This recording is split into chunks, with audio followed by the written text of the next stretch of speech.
नमस्कार, जय जोहार। क्या आप भी गवर्नमेंट एग्जाम्स की तैयारी करना चाहते हैं? क्या आप भी मेमोरी टेक्निक्स और ट्रिक्स के जरिए बहुत ही कम समय में स्मार्ट स्टडी करना चाहते हैं? क्या आप चाहते हैं कि सीजी व्यापम टॉपर आपको पढ़ाए? तो डाउनलोड करिए योगेंद्र साहू क्लासेस ऐप। यहाँ 10 से अधिक गवर्नमेंट एग्जाम्स क्रैक करने वाले और सीजी व्यापम टॉप करने वाले योगेंद्र सर सीजीपीएससी और सीजी व्यापम के अंतर्गत होने वाले सभी एग्जाम्स की तैयारी कराएं।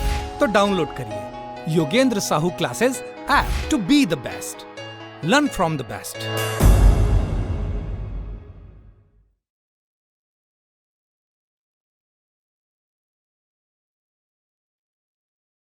नमस्कार दोस्तों, स्वागत है आपका योगेंद्र साहू ऑनलाइन क्लासेस में। बाल मनोविज्ञान और खेल एवं शिक्षा, योगा, इनसे संबंधित जितना प्रश्न हो सके हम उतना लेकर आ रहे हैं। जितना संभव हो सके उतने क्वेश्चंस हम आपको प्रैक्टिस कराएंगे। और यकीन मानिए, ये 10+4 14 मार्क्स आपका मैं छूटने नहीं दूंगा। इसके अलावा यूट्यूब पर कंप्यूटर के खाटी क्वेश्चन सीरीज भी हैं, तो हाई लेवल टफ लेवल के क्वेश्चंस मैंने उसमें कवर कराए, वो भी बाइलिंगुअल। साथ ही साथ एक्सप्लेनेशन दिया है, तो एक एक क्वेश्चन के पीछे 5-10 पॉइंट आपके कवर हो जा रहे हैं। तो आज का हमारा टॉपिक योगा पे बेस्ड रहेगा और इसमें मैंने सारे डायमेंशंस कवर किए हैं, योग और योगा, जहाँ से क्वेश्चंस बन सकते हैं। 25 क्वेश्चन का सेट है, आप इसको बना के देखेंगे और बीच में मैं क्वेश्चन भी पूछूंगा, उसका जवाब आप कमेंट बॉक्स में देना है आपको कंपलसरी। सेशन अच्छा लगे तो लाइक जरूर करना, क्योंकि जरूरी नहीं हर बार आप सब्सक्राइब किए हुए और नोटिफिकेशन ऑन किए हो तभी आपके पास वीडियो पहुंचे। आप जिस प्रकार के कंटेंट को लाइक करते हैं उस प्रकार का कंटेंट यूट्यूब आपको सजेस्ट करके देता है, तो आपके पास सारे इन्फॉर्मेशन पहुंच जाएंगे। तो कई बच्चे बोलते हैं सर वीडियो नहीं मिलता, वीडियो नहीं मिलता, इसीलिए नहीं मिलता है। तो सेशन अगर अच्छा लगे तो लाइक कर देना। चलिए, अभी 30 डेज का हमारा यूट्यूब पर क्रैश कोर्स भी चल रहा है, हॉस्टल वार्डन का 30 डेज लाइव क्लासेस चलती है। 14-15 क्लासेस हो चुकी हैं इसकी, तो आप पुराना भी देखेंगे और कोशिश करेंगे लाइव वहाँ पे अटेंड करें। उसमें मैंने थ्योरी वाला पोर्शन पूरा कवर करा दिया, योगा पे बेस्ड जितना संभव हो सकता था सब कवर करा दिया। पहले प्रश्न की ओर बढ़ते हैं। योग की उत्पत्ति किस देश में हुई है? तो ध्यान रखना, योग की उत्पत्ति भारत देश से हुई है। कहाँ से हुई है? भारत देश से हुई है। और ये बहुत प्राचीन है, बहुत पुराना है। यहाँ तक कि वेदों में भी इसका जिक्र मिलता है, वेदों तक। तो सोचो कितना पुराना है। क्लियर? योग की उत्पत्ति किस देश में हुई अगर पूछा जाए तो भारत में हुई है। ध्यान रखना, ये जो योग शब्द है ये एक संस्कृत धातु युज से बना हुआ है। संस्कृत धातु युज से बना हुआ है, जिसका मतलब होता है जोड़ना। क्या करना? जोड़ना। ठीक, चलिए। पतंजलि के योग सूत्र में योग के कितने अंग बताए गए हैं? तो ध्यान रखना, पतंजलि के योग सूत्र में योग के 8 अंग बताए गए हैं। अष्टांग अष्टांग। क्लियर? तो पतंजलि के योग सूत्र में योग के कितने अंग बताए गए हैं? 8 अंग। योग सूत्र में योग के कितने अंग बताए गए हैं? 8 सूत्र। और कितने सूत्र है पूछे, ये तो अंग पूछ रहा है, कितने सूत्र है पूछे तो 195। कितने सूत्र हैं? 195। ये ऐसे क्वेश्चंस के पॉइंट्स आपको नहीं मिलेंगे, इसलिए टाइटल में लिखा हो ना, ये 25 क्वेश्चन करके ही जाना। ठीक है, चलो आगे बढ़ते हैं। अच्छा, एक सवाल यहां से और, पतंजलि किसके दरबार में रहते थे? तो ध्यान रखना, पतंजलि जो थे पुष्यमित्र शुंग के दरबार में रहते थे। और ये जो पुष्यमित्र शुंग हैं इसके दरबारी बोल सकते हो, या फिर आप ये बोल सकते हो कि पुष्यमित्र शुंग के पुरोहित थे पतंजलि। तो ये सवाल भी पूछा जा सकता है। हठ योग मुख्य रूप से किस पर केंद्रित होता है? तो हठ योग में शारीरिक आसन और प्राणायाम इस पर केंद्रित होता है। मतलब फिजिकल पोस्चर पर भी ध्यान दिया जाता है और प्राणायाम पर भी ध्यान दिया जाता है। देखो, यहाँ पे योगासन और प्राणायाम दोनों अलग अलग सेपरेट चीज हैं। योग आसन मतलब योगासन या योग अलग चीज है और प्राणायाम अलग चीज है। अब योग भी अलग अलग प्रकार के हैं, ज्ञान योग, कर्म योग, भक्ति योग, हठ योग, राजयोग, तंत्र योग, मंत्र योग, बहुत सारे योग हैं। तो कुछ योग में हालांकि प्राणायाम को शामिल कर लिया गया है, लेकिन अगर हम प्राणायाम और योग में अंतर देखें तो अंतर स्पष्ट है। जो योग आसन है वो फिजिकल बॉडी पोस्चर से रिलेटेड है। अलग अलग बॉडी पोस्चर के माध्यम से शरीर को लचीला बनाने का प्रयास किया जाता है, शरीर को मजबूत बनाने का प्रयास किया जाता है, सशक्त बनाने का प्रयास किया जाता है। वही प्राणायाम में प्राण मतलब ऊर्जा, और ऊर्जा कहाँ से? श्वासों से। तो प्राणायाम जितने भी होंगे सब में श्वास का खेल रहेगा, श्वासों का, चाहे वो कपालभाति हो, ब्राह्मणिक प्राणायाम हो, ऐसे जो बीज का साउंड लगाते हैं, हमिंग बीज का साउंड, अनुलोम विलोम हो, लंबी गहरी सांस हो, ये सब प्राणायाम में शामिल होते हैं। ठीक है, तो हठ योग मुख्य रूप से किस पर केंद्रित होता है? शारीरिक आसन और प्राणायाम। तो इसमें सांस शरीर दोनों में, श्वास और शरीर दोनों में पकड़ बनाने का प्रयास किया जाता है। भक्ति योग का मुख्य उद्देश्य क्या है? देखो, योग के बहुत सारे प्रकार मैंने बताए, ज्ञान योग, कर्म योग, भक्ति योग, संन्यास योग, बहुत सारे योग हैं, बहुत सारे, तंत्र योग, मंत्र योग, बहुत सारे योग हैं। उसमें से भक्ति योग का मुख्य उद्देश्य क्या है? आप थ्योरी वाले पार्ट में देखना, योग के बारे में पूरा एक्सप्लेन किया हूं मैं, जो 30 डेज का क्रैश कोर्स है ना, उसमें थंबनेल में देख के आप चले जाना, थ्योरी वाला पूरा पार्ट पढ़ लेना। तो भक्ति योग का उद्देश्य क्या है? प्रेम। किससे प्रेम? भगवान से प्रेम। भक्ति का विकास। किसकी भक्ति? भगवान की भक्ति। ठीक, तो अल्टीमेटली योग का उद्देश्य क्या है? तो योग का उद्देश्य या योग के लाभ अगर हम देखें तो योग के लाभ केवल और केवल शारीरिक लाभ से नहीं जुड़े हुए, केवल और केवल फिजिकल बेनिफिट से नहीं जुड़े हुए, तो ये मेंटल बेनिफिट से भी जुड़े हुए हैं, मानसिक लाभ। शारीरिक लाभ तो आपको मिलेगा ही योग से, लेकिन साथ ही साथ मानसिक लाभ भी मिलेगा, और सबसे ज्यादा लाभ जिस पर भारतीय दर्शन प्रकाश डालता है वो है आध्यात्मिक लाभ, स्पिरिचुअल बेनिफिट। स्पिरिचुअल बेनिफिट ध्यान रखना। ठीक, तो ये सभी क्षेत्र में हम विकास करते हैं योग के माध्यम से। क्लियर? और अनेक प्रकार के योग के माध्यम से हम किस ओर बढ़ते हैं, यह हमारा अल्टीमेट गोल क्या होता है? मोक्ष की प्राप्ति। मोक्ष की प्राप्ति मतलब मोह का क्षय। मोक्ष का शाब्दिक अर्थ अगर हम देखें तो मोह का क्षय हो जाना। ठीक है, क्या? मोह का क्षय हो जाना, आत्मबोध को प्राप्त हो जाना, मतलब आत्मज्ञान हो जाना, खुद के बारे में जानना, रियलाइजेशन हो जाना। अंतर्राष्ट्रीय योग दिवस कब मनाया जाता है? अब देखो, योग की बात हो रही है और ये पॉइंट आप स्किप कर दें तो ये उचित नहीं होगा, इसलिए मैंने बोला ना, ये 25 क्वेश्चन छोड़ के नहीं जाना है आपको। ये 25 क्वेश्चन में सारे डायमेंशन में कवर कर लिया। अब ये पहली बार पूछा जा रहा है। अब कोई टॉपिक, कोई सिलेबस पहली बार पूछा जाए ना, तो वहां से बहुत दिक्कत होता है ये जज कर पाना कि कौन सा क्वेश्चन पूछेगा और कौन सा नहीं। तो बच्चे यहीं पे कंफ्यूज होते हैं। लेकिन ये हमारा कई सालों का अनुभव रह गया, 7 साल से मैं परीक्षा दिलाते रहा हूं और सफल भी हो रहा है। ऐसा नहीं कि असफल हो रहे हैं। सफल होने का कारण है कि हम जज कर पाते हैं कि किस प्रकार के क्वेश्चन बन सकते हैं, और उसका प्रत्यक्ष उदाहरण आप सहकारिता का एग्जाम दे सकते हो। सहकारिता में देखना 500 ऑब्जेक्टिव लास्ट में कराया सहकारिता दिन में, जिसमें मेरा 23वां रैंक आया था। वो सब 500 क्वेश्चन के अंतर्गत ही फंस गया अगर आप देखेंगे तो। मंडी के कितने सारे क्वेश्चन, 1-2 क्वेश्चन गिने चुने जो मैं बच्चों को नहीं बताया था, खुद पढ़ा था, मुझे लगा कि उतना इंपॉर्टेंट नहीं है तो मैं उस पर बल नहीं दिया। सब क्वेश्चन मंडी के सही हो गए, तो एक आइडिया मिल चुका है, आइडिया समझ आता है कि कहां से क्वेश्चंस बनते हैं। तो योग भी पहली बार पूछ रहा है, अब उसमें योग में समझ नहीं आ रहा कि किस प्रकार के फिजिकल पोस्चर वाला योग है कि मेंटल योग है, योगासन है, प्राणायाम है, क्या है। तो जितने डायमेंशन हो सकते हैं सब कवर कर लिए हमने, है ना। तो अंतर्राष्ट्रीय योग दिवस कब मनाया जाता है? 21 जून। तो आंख बंद करके बिलीव कर सकते हो, जितने कंटेंट में डाल रहा हूं सब पढ़ लेना। और बाल मनोविज्ञान और ये योग शिक्षा, ये सबसे रिलेटेड तो 1000 MCQ अलग से है। ये 300, 400, 500 ये अलग हो जाएगा। 1000 प्लस 500 1500। 1500 में आप 15 मार्क्स स्कोर नहीं कर पाओगे। 1500 क्वेश्चन पूरी तैयारी करा देगा आपका 21 जून को। प्राणायाम का क्या उद्देश्य है? अब देखो, प्राणायाम मतलब अभी मैंने बताया, और ये सब वर्ड्स में कंफ्यूज नहीं होना है आपको। What is the purpose of pranayama? तो प्राणायाम, यहाँ पे प्राण का मतलब है ऊर्जा, और ऊर्जा का मतलब होता है श्वास। जितना ज्यादा आप श्वास लेंगे, जितना गहरी श्वास लेंगे, उतनी ज्यादा ऊर्जा उत्पन्न होगी आपके शरीर में। श्वास रोक देते हो तो सब खत्म हो जाता है ना। तो प्राणायाम का अर्थ क्या है? शारीरिक संतुलन बढ़ाना नहीं, मानसिक शांति प्राप्त करना नहीं, क्या होगा? श्वास का नियंत्रण और ऊर्जा का संतुलन, balance of power, balance of energy. Clear? चलिए, निम्नलिखित में से कौन सा योग का एक अंग है? योग का एक अंग है। अब देखो, यहाँ पे प्रार्थना दिया हुआ है, आसन दिया हुआ है, ध्यान दिया हुआ है, शास्त्र अध्ययन हुआ है। देखो, योग के अनेक प्रकार है, उसमें से एक प्रकार में ध्यान शामिल हो सकता है, लेकिन हमारे पास 4 ऑप्शन में से एक और बहुत ही बड़ी ऑप्शन दिया हुआ है, आसन। योगासन बोलते हैं ना, योगासन। तो हमको केवल और केवल सही ऑप्शन नहीं चुनना है, हमको बेस्ट ऑप्शन चुनना है। सही में भी बेहतर ऑप्शन चुनना है, बेस्ट चुनना है। तो यहाँ पे कौन सा योग का एक अंग है? आसन, योगासन इसलिए बुलाता है, तो सात्विक का ऑप्शन है बी। किस प्रकार के योग में ध्यान और मानसिक अनुशासन पर ध्यान दिया जाता है? किस प्रकार के योग में ध्यान और मानसिक अनुशासन पर बल दिया जाता है या ध्यान दिया जाता है? तो यह है राजयोग पर। किस पर? राजयोग पर। राजयोग पर ध्यान दिया जाता है। क्लियर?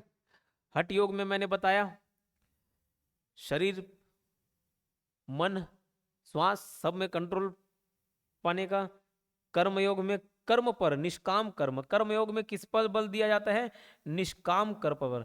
बस आप अपना काम करते जाइए, बस आप अपना काम करते जाइए और आगे की सारी चीजें आपके लिए आसान हो जाएंगी।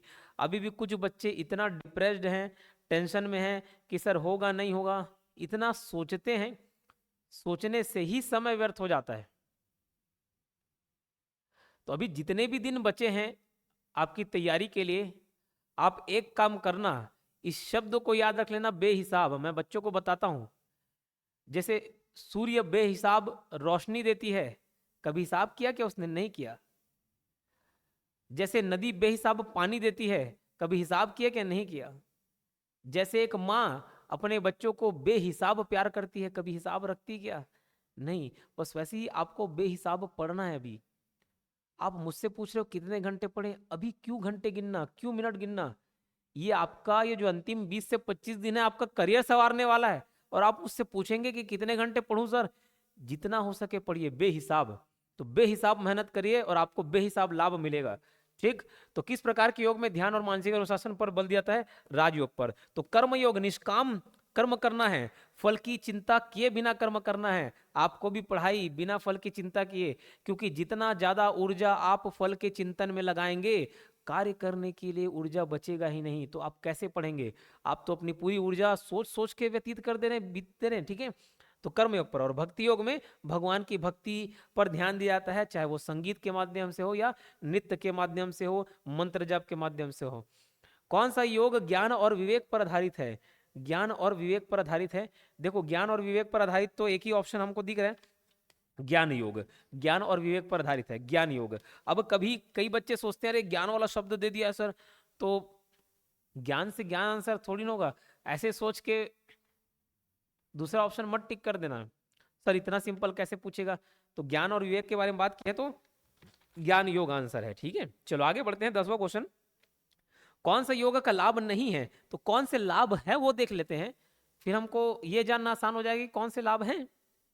मानसिक शांति में सुधार। कभी योग करके देखिएगा, और योग आसन में केवल शारीरिक एक्सरसाइज नहीं है, शारीरिक क्रियाएं शामिल नहीं है, मानसिक क्रियाएं भी शामिल हैं। आप ध्यान में बैठेंगे वो भी योग है। तो कितना मानसिक लाभ मिलता है, कभी बैठ के देखिएगा। और आप बोलेंगे कि नहीं सर समय नहीं मिलता, तो आप ये कहना चाह रहे हैं कि आपको श्वास लेने का भी समय नहीं है, इतना बिजी हैं आप। अरे 10 मिनट अपने निकालिए, 10 मिनट आप ध्यान करेंगे, आपका 1 घंटा बेहतर हो जाएगा। जो चीजें आप 50 मिनट 60 मिनट पढ़ने में लगा रहे हैं, वो 20 मिनट 30 मिनट में खिसक जाएगा। और धीरे धीरे जितना मन आपका शांत होते जाएगा, उतनी चीजें आप आसानी से ग्रैस्प कर पाएंगे। और यकीन नहीं होता तो करके देखना, 7 दिन करके देखना, और अगर लाभ नहीं मिलता तो बताना मुझे। ठीक, नाम बदल देना, मेरा नहीं अपना, मैं तो सही बता रहा हूं। मानसिक शांति में सुधार होगा बिल्कुल। रोग प्रतिरोधक क्षमता में कमी नहीं, कमी की बात नहीं कर, इसके पर आएंगे। शारीरिक लचीलापन में वृद्धि। बोले सर योग से शारीरिक लचीलापन वृद्धि आएगा? कैसे नहीं आएगा? सूर्यासन करके देखना कभी। सुबह जब सूरज की रोशनी, पहली रोशनी पड़े, सूर्यासन करके देखना, इतना बॉडी फ्लेक्सिबल हो जाएगा आपका, और दूसरे एक्सरसाइज करने की जरूरत ही नहीं पड़ेगी। जितने भी वो सीरीज ऑफ एक्सरसाइज है, योगासन है, सूर्यासन करके देखिएगा। योग जैसे आप नॉर्मल स्ट्रेचिंग करते हैं, उतना फ्लेक्सिबिलिटी आपको योगासन से भी मिल जाएगी। आत्मज्ञान की प्राप्ति। मैं बोला योग मतलब केवल केवल फिजिकल बॉडी पोस्चर से रिलेटेड नहीं है, मानसिक से भी संबंधित है। तो आत्मज्ञान की प्राप्ति भी होती है योग से। अभी अष्टांग योग में देखेंगे, यम नियम आसन प्राणायाम धारणा ध्यान समाधि सब पढ़ेंगे अभी। ठीक, तो रोग प्रतिरोधक क्षमता में कमी। अरे कमी नहीं, वृद्धि होगा। तो ये कौन सा नहीं है पूछ रहा है, तो हमारा आंसर बी हो जाएगा, क्योंकि यही नहीं है। इसमें क्षमता में कमी थोड़ी ना होगी, वृद्धि होगी ना रोग प्रतिरोधक क्षमता में। 11वां क्वेश्चन देखते हैं, योग शब्द का अर्थ क्या है? अब देखो, मैंने अभी आपको बताया कि योग कौन से भाषा का शब्द है, याद रख लेना संस्कृत भाषा का शब्द है, लेकिन योग नहीं, युज। तो युज का अर्थ क्या है? तो युज का अर्थ है जोड़ना, जोड़ना, मिलन। अब वो जोड़ना या मिलन का दूसरा अर्थ दे दे तो आपको समझना पड़ेगा। जैसे यहाँ पे संयोजन, संयोजन मतलब मिलना। अब सर ये जोड़ना तो समझ आ गया, लेकिन किसको किससे जोड़ना, किसको किससे जोड़ दूं? तो युज मतलब होता है जोड़ना या मिलना। किसका किससे मिलना? तो आत्मा का परमात्मा से मिलना, मतलब आत्मा का परमात्मा से मिलन। ठीक, आत्मा का परमात्मा से मिलन ही युज है। ठीक, तो फिलहाल यहाँ पे संयोजन है, ये आंसर आप याद रखेंगे। योग किस ग्रंथ में पहली बार उल्लेखित हुआ है? मैंने बताया योग बहुत पुराना टर्म है, ये आज की देन नहीं है कि बाबा रामदेव आए और पढ़ा दिए, अयंगर जी आए और योग बता दिए, नहीं। ये योग बहुत पुराने समय से है, वेद के समय से, शुरुआत में बताया वेद में भी इसका उल्लेख है। ठीक, तो ये पूरा एक प्राचीन आध्यात्मिक परंपरा को दर्शाता है। योग केवल योगासन तक सीमित नहीं है, योग एक पूरी प्राचीन, मतलब भारत देश के प्राचीन आध्यात्मिक वस्तु को भी दर्शाता है। ठीक है, परंपरा को। तो वेद आ जाएगा 12 का सी। कौन सा प्राणायाम का प्रकार नहीं है? देखो, प्राणायाम को नॉर्मल बॉडी पोस्चर वाले योगा से अलग रख दिया जाता है। आप ताड़ासन करेंगे हाथ उठा के, भुजंगासन करेंगे, धनुरासन करेंगे, शवासन करेंगे, ये सबसे अलग प्राणायाम को रखा गया है। प्राणायाम में श्वास पर बल दिया गया है, सांसों पर बल दिया गया है। तो प्राणायाम में अनुलोम विलोम, अनुलोम विलोम ये ऐसे, कपालभाति, तो इसमें भी सांस पर बल दिया गया। भ्रामरी प्राणायाम, इसमें भी पहले आपको लंबी गहरी सांस लेनी पड़ती है, फिर आप ये ऐसे आंख कान दबाएंगे, अभी चश्मे चश्मे में दाग लग जाएगा, हमिंग साउंड निकालते हैं, इसमें भी सांसों का इन्वॉल्वमेंट है। तो प्राणायाम में तीनों चीज आ जा रही है। क्या चीज नहीं आ रहा है? तड़ासन नहीं आता, तो हमारा आंसर हो जाएगा तड़ासन, क्योंकि पूछा कौन सा नहीं है, तो प्राणायाम में तड़ासन शामिल नहीं है। ये एक शारीरिक पोर्शन है, ठीक है, शारीरिक क्रिया है, शारीरिक क्रिया है। कपालभाति एक योगासन है। चलो अगले क्वेश्चन पर बढ़ते हैं। BKS अयंगर का योग किस पर केंद्रित है? देखो, जैसे बाबा रामदेव फेमस है ना, वैसे अयंगर जी भी हैं। तो मानसिक अनुशासन, अयंगर का योग किस पर केंद्रित है? तो मानसिक अनुशासन, प्रेम और भक्ति, शारीरिक आसन और सटीकता। तो इनका योग किस पर आधारित है? शारीरिक आसन और सटीकता। ठीक है, इस पर गहराई से ध्यान दिया जाता है। त्रिकोणासन का अर्थ क्या है? 15वां क्वेश्चन देखते हैं। तो त्रिकोणासन थ्योरी वाले पोर्शन में भी बताया था, बहुत सारे आसन जो फेमस हैं उनका बॉडी पोस्चर आप याद रख लेना। ठीक, तो त्रिकोणासन में कुछ नहीं, पैर को ऐसे फैलाते हैं, एक हाथ ऐसे ऊपर रहेगा, एक हाथ नीचे रहेगा, और अभी मैं झुक भी जाऊं तो आपको नहीं दिखेगा। तो ये त्रिभुज की आकृति रहती है। देखो आपका ये पैर हो गया, ये दूसरा पैर हो गया। बोले सर मुंडी कहाँ है? ये लो मुंडी हो गया, ऐसे ही झुकोगे, और एक हाथ ऐसा और दूसरा वाला हाथ ऐसा। बोले सर कमर कहाँ है? ऐसी ही है, कमर छुप गया। ठीक, तो ये ट्रायंगल बना कि नहीं बना? सर कैसे ट्रायंगल बना? बन गया बस, ये ट्रायंगल की आकृति त्रिभुज की। तो त्रिकोणासन का अर्थ क्या है? त्रिभुज मुद्रा, याद रखेंगे, है ना। चलो, योग की कौन सी शाखा ध्यान और समाधि पर केंद्रित होती है? ध्यान और समाधि पर केंद्रित होती है। तो देखो, ध्यान और समाधि पर केंद्रित होती है राजयोग। कौन सी? राजयोग। कपालभाति किस प्रकार का अभ्यास है? आसन है, ध्यान है, प्राणायाम है? ध्यान और आसन है। क्या बताया? कपालभाति प्राणायाम है। स्वामी विवेकानंद ने किस देश में योग का प्रचार किया? ये देखो, जितने संभावित प्रश्न हो सकते हैं ना, सब डाल दिया इसमें, ढूंढ ढूंढ कर। और यकीन मानिए बहुत मेहनत लगता है, किसी का कोई कॉपी पेस्ट नहीं। लोग इस वीडियो के क्वेश्चंस को, कितने सारे ऐसे चैनल्स हैं, कितने सारे ऐसे चैनल्स हैं जो as it is copy paste मार के खुद टाइप करके पढ़ा देते हैं, लेकिन फिर भी मैं कभी आपत्ति नहीं करता। क्यों? अल्टीमेटली बच्चों को लाभ हो रहा है ना, और मुझे नुकसान नहीं पहुंच रहा है ना, ठीक, चल जाने दे। इतना सोचूंगा तो नहीं चलेगा। लेकिन ये जो ओरिजिनल क्वेश्चन बनाने में इतना मेहनत लगता है, ढूंढने में, सोचने में कि और कहाँ से क्वेश्चन बन जाते हैं, तो उस मेहनत का भी आप सम्मान किया कीजिए। ठीक, अगर वीडियोस पसंद आता है तो लाइक ही तो करना है, और वो भी अपने लाभ के लिए, मेरे लाभ के लिए नहीं। तो जितना योगासन से लाभ नहीं मिलेगा उतना लाइक करने से मिलेगा। बोले सर ऐसे कैसे? हो जाता है, बस करके देखना। स्वामी विवेकानंद ने किस देश में योगा का प्रचार किया? तो भैया 1893 में कहाँ गए थे? शिकागो गए थे, शिकागो यूएसए। शिकागो यूएसए गए थे कि नहीं गए थे? विश्व धर्म सम्मेलन में शिकागो यूएसए में गए थे विश्व धर्म सम्मेलन में।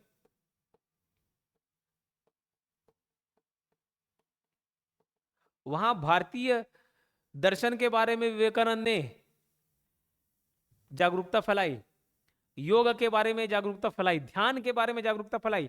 ये ध्यान जो शब्द है ये भारत से इजाद हुआ है।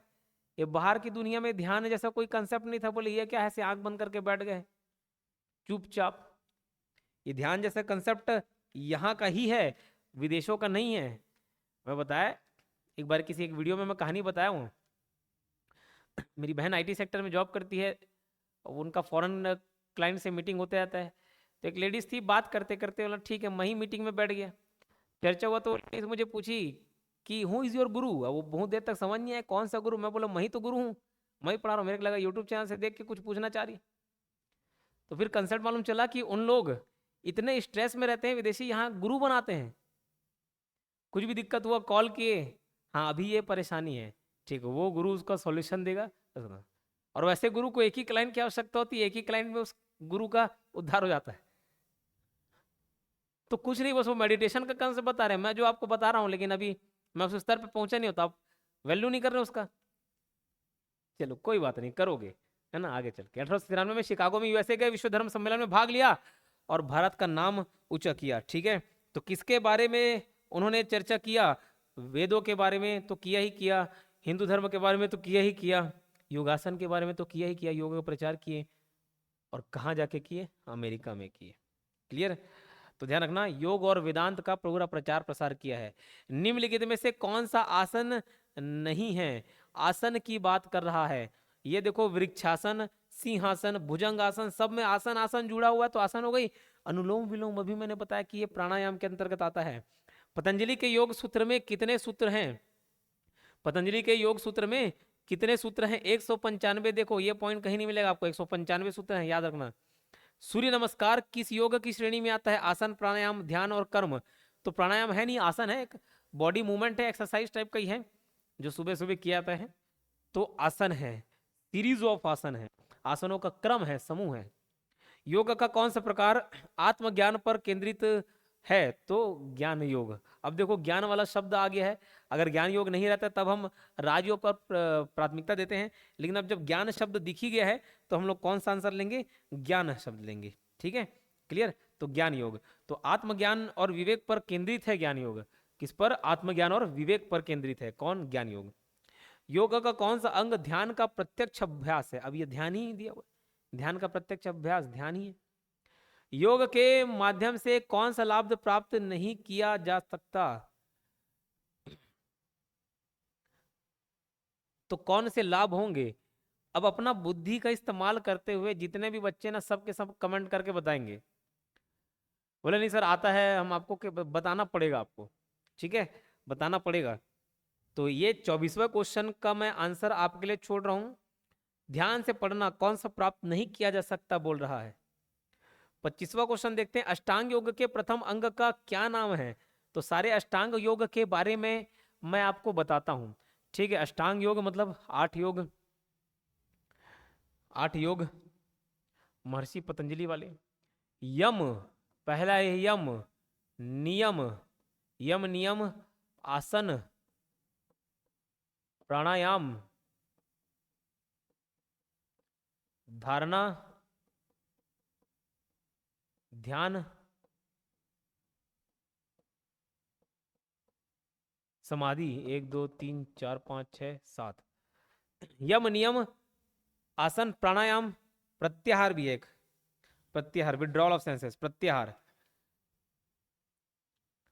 धारणा, ध्यान, समाधि। ठीक, तो ये टोटल पहले अंग का नाम क्या है यहाँ पे अगर पूछा जाए तो यम है। ठीक, क्या है? यम है। क्लियर?